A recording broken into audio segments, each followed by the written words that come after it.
Okay, good evening. This is lesson 4.1, and we're going back to the very first chapter with estimating, and today we're going to be estimating with fractions, and we're going to use a technique called benchmarking. Now, I've got a lot of volunteers here. There are 7 different people that are going to be helping me with the video in addition to myself, but they're not going to give their names. So listen for their voices and see if you can figure out who's helping me. They are all 6th graders, and they are all bizarre. So, with that one clue, let's get started. All right, let's first talk about the term benchmarking. It actually doesn't come from math. It comes from like shop class. So, let's say we're making something like wind chimes. And the wind chimes are going to be made out of copper pipes. And let's say that all the wind chimes I make are going to have 3 different length copper pipes. Well, I could say like one of them is 18 inches and one of them is 22 inches and one of them is 26 inches. But if I'm always measuring the same lengths over and over and over, and I always use the same workbench, it would actually make sense to go ahead and right on the bench make little notches that show how long the pipes are, and then I could literally just take a pipe and line it up with the end of the table, and I could just make a little mark and then just saw where the red marks are. So I can make the short pipes here, I can make the medium pipes, and I can make the long pipes. And I wouldn't have to measure with a tape measure every time. I would already have those marks on my bench. Well, these marks right here are called benchmarks. I mean, that's literally what you do. You would literally take, you might actually make a notch with a knife, or you might just write on it with a pencil or a pen, and those marks would actually be a permanent part of your bench. Well, it's the same idea now with fractions. So with fractions, what we're going to do is we're going to take a number line, and our benchmarks are going to be 0, 1/2, and 1. And what we're going to do is we're going to take all the fractions. Let's change this to a highlighter for a second. We're going to take all the fractions from 0 up to 1/4, and we're going to make those all equal to 0. All the really small fractions, so things like 1/10, 1/12, all the things that are under 1/4 are all going to round down to 0. Okay? Now the stuff that's a little bit bigger than that, let's see, we probably shouldn't use green. Let's use yellow. Yellow? We'll use kind of a purplish. Okay, for all the stuff in the middle, everything from 1/4 up to 3/4, we're going to round all those fractions to 1/2. Okay, and then for the biggest fractions, let's use kind of a dark green. Okay, we're going to round all of these fractions in here from 3/4 up to 1. We're going to round those to 1. Okay, so these are going to round to 1.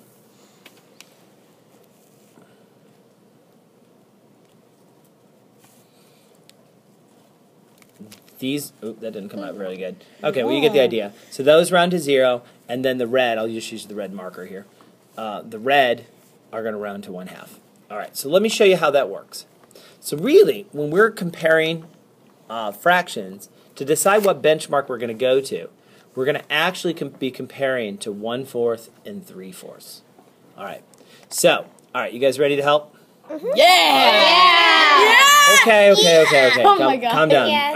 All right, somebody just blew their speakers. Okay, get focused. So, actually, when we're doing the benchmarks, we're always going to be comparing to 1/4 or 3/4. Anything under 1/4 is going to round down to 0. Good. Anything bigger than 3/4 is going to round up to 1, and anything in between those two will go to 1/2. Now, you might be asking, before we even get started, what do we do about the ones that are actually equal to 1/4 or 3/4? Anybody got a guess? Wait, what? Repeat the question? Yeah. So the Sweetheart.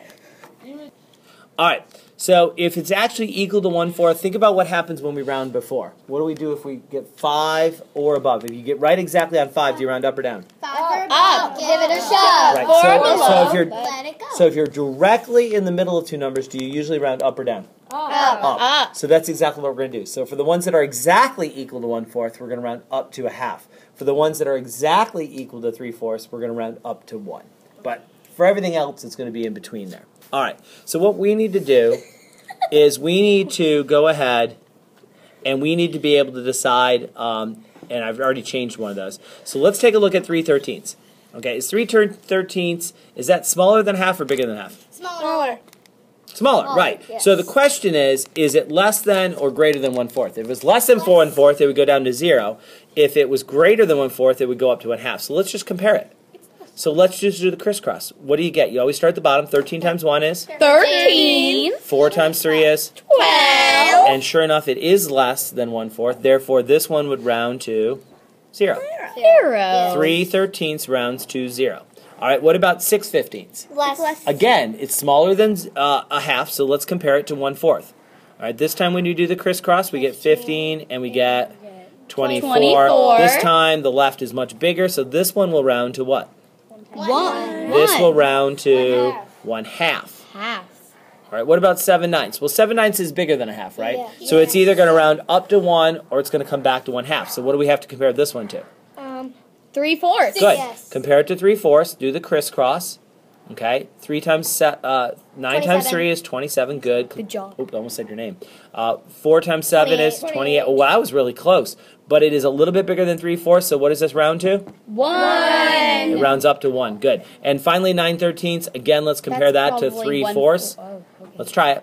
So 3 and times 13 is 39. And think about it. 9 over 13, 9 over 18 would have been a half. Oh, yeah. Right. And so right. So it's all right. So that's, did I do that? 39. And then this one's 36. So it's smaller this time. So now it's smaller than 3/4. So we round down to half. Okay, that's using benchmarks. Now, if you don't do that, then everything is either around to 0 or 1, and fractions are almost not even going to matter when you're doing estimates. And if you're adding up a bunch of fractions, and they're all about 1/3, and there's like 10 of them, if they all round down to 0, you get 10 zeros, you're going to get nothing. You're not going to get any kind of estimate at all. Yeah. So for fractions, at least, benchmarks allow us a way to estimate. Now, the actual problems, we're not usually going to just say, well, what fraction would you use to benchmark this fraction? The actual problems that we're going to usually have are going to be addition problems and subtraction problems. So let's do 3 problems right now. Okay, and actually what I'd like you guys to do, we haven't had a video where we paused in a while, so go ahead everybody, pause your video for a second. You should already have a daily quiz log or another piece of paper out. Go ahead and see if you can figure out what each of these 6 fractions is going to benchmark to, and show that work, and then take your benchmarked answers and figure out the estimation. So go ahead, pause the video, do these 3 problems. Again, you want to benchmark each of the 6 fractions, and then do the math, all right? All right, and then press play again as soon as you're ready. Welcome back. All right. Hey, so let's buddies. see what we got. All right, so let's try this. 9/10. I don't even have to think about that one. That one is definitely more than 3/4. It's almost 1, so I'm going to benchmark that to 1. Now the 1/3 I'm not sure about, so let's come over here. 1/3, compare it to 1/4. Oh, wait a second. I know the answer to that. This is going to be 4. This is going to be 3, and so it's bigger than 1/4. So this is going to round to 1/2. If I'm adding 1 plus 1/2, my estimate is going to come out to be 1.5. And that is the estimate. So you do the 2 benchmarks, and you do the addition. The next one, 8/10. What do you think? It's probably Is it going to be a half or 1? 3/4. So we hold on. We have to compare it to 3/4. Okay, you're exactly right there. And if I do that, compare it to 3/4, do the crisscross, make sure you draw the arrows, you get 32 and you get 30, and so it's a little bit bigger than 3/4, so it's going to round to what? 1. 1 again. 3/7 is very close to what? Half. It's very close to a half. You probably don't even need to worry about that one, right? It's going to be it's well bigger than 1/4. In fact, it's almost exactly a half. 3/6 would have been half. 3.5 over 7. So yeah, so let's just assume that's going to go to half. What's 1 minus a half round to? It's a half. It's a half. That's it. So there's the answer. And finally, the last one. All right, let's think about this as a decimal. This one that we keep comparing. What is 3/4 as a decimal, guys? 3/4 is 0.75. Right, 0.75. And what would 7/10 be? 0.7. That's less than 0.75, isn't it? All right, so that one's going to round to half. That's another way you can compare without doing the crisscross. 4/5, that's going to be 0.8, right? Yeah. So that one's going to be more. So that's going to be 1 plus a half, and again, we're going to get 1.5. All right, so all of that's how we use benchmarks. We use benchmarks on fractions between 0 and 1, and that is how we estimate them. Now, there's one more thing we've got to do still. We've also got to talk about mixed numbers. And again, I wrote mixed numbers all crazy like that because mixed numbers are all mixed up. But the reality is, if I have a number like 25 and 1/3, does the 1/3 matter that much if the number's that big? No. What if I have 18 and 7/8? Because then it matters. It doesn't matter as much, right? Oh. So for the really big numbers, for anything that's a mixed number, we don't need to do the benchmarks. No. So if it's a mixed number, what we're going to be able to do is we're just going to round those to the nearest whole number. So let's make up some problems. Okay. Let's do this. All right. So let's see. Let's do 3 and 1/4 plus 5 and 2/3. We'll do 3 of these. For B, let's do 7 and 1/8. Oh, I like 7/8. How about we subtract 3 and 7/8? Does that sound good? Yeah. And That sounds amazing. And then let's do one where we have 3 and 1/3, and we subtract 3. Oops, sorry. We subtract 3/7. So we're going to mix a mixed number and a fraction. Oh, yes. All right. So rather than pause the video, let's just plow through these because I don't want this video to get too long. So let's go look at the first one. 3 and 1/4. Okay, so now all we do is look at the fraction part. If it's bigger than a half, or a half or bigger, we're going to round up. If it's less than a half, which 1/4 Then clearly is, we just round chop it off. down. Right, which is just 3. Forget about All right, what about 5 and 2/3? Is that going to round up or down? Up. Down. Up. 2/3. Up. It's 2/3. 2/3. No, stop. We're not doing benchmarks anymore. So 2/3. I agree. 2/3. If we were doing benchmarks, would have rounded to a half. But since she just let her in. Since 2/3 is part of a mixed number, we just round it up. Okay, so 3 plus 6 are the two numbers, and we get 9. All right, we'll pause for it. No, wait. All right, so here we go. 7 and 1/8. 1/8 is very small, so that's going to round down to 7. 3 and 7/8. 7/8 is very big, so that's going to round up to 4. 7 minus 4 is approximately 3. All right, and then finally the last one, 3 and 1/3. 1/3 is less than a half, so that's going to round down to 3. Now hold on a second. This one has a fraction in it. Yeah. Now the fraction is not a mixed number, so now we're not going to round to the nearest whole number. Now we're going to go back to doing the benchmarks. 0, 1/2, and 1. And 3/7 is pretty close to the middle, so that one's going to round to 1/2. And now we're going to get 3 minus a half is 2.5. So you can actually combine the mixed number method and the benchmarking together. Okay? So that is the trick for adding and subtracting and estimating fractions and mixed numbers using benchmarks. All right, now, before we sign off the video, take a moment and see if you can figure out any of the people from their crazy voices who were in the video. So everybody just go around and say hi. Don't say your name. Hi.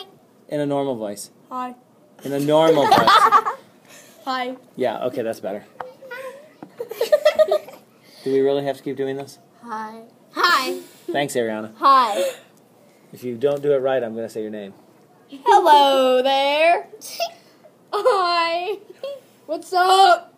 Hi. All right. So, if you guessed that the people in the video... Everybody having a party. Oh, look at that. Girls, are you in extended day or did you just jump your All right, round to... Okay, so, And so is she. there we go. And so if you guessed Rain, Bridget, Allie, Henry Beck, Matthew, Callista, and Ariana, or any of the above, yeah, that's okay. It does sort of. Okay, that was, yes, Matthew. Look at me, I'll do it, boy. And according to Allie, you smell funny. So anyway, so thanks for watching our video, and tomorrow in class we'll be practicing going. You smell like cat.